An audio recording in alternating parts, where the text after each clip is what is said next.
एक छोटा सा गांव था जहां प्रकृति की सुंदरता अभी भी जीवित थी, लेकिन गरीबी की मार से कई परिवार पिस गए थे।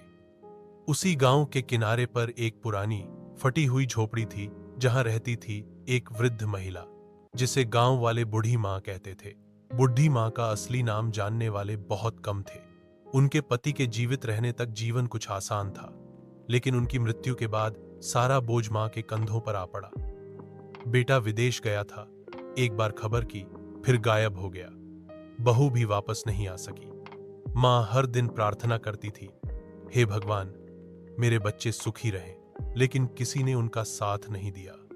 वर्षों से अकेली जिंदगी बिता रही मां खुद ही खेती करती थी। एक छोटा सा खेत था, वहीं अनाज उगाती थी।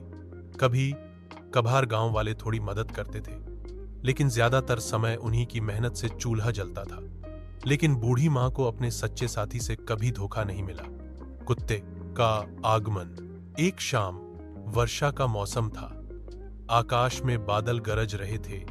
बत्ती न थपने पर भी झोपड़ी के दरवाजे पर किसी ने आवाज दी, घूं। मां चौंक गई। बूढ़ा शरीर, कमजोर आंखें, लेकिन मन में अभी भी साहस था। दरवाजा खोलने पर पीठ और मांस दिखने वाली सूखी हुई कुत्ता टेक लगाकर बैठा था। पहली बार तो मां घबरा गई, लेकिन उस कुत्ते की आंखों को देखकर उसके अंदर करुणा जाग उठी। भूख से पीड़ित उस जानवर की तरह वह भी तो भूखे दिन बिताती थी।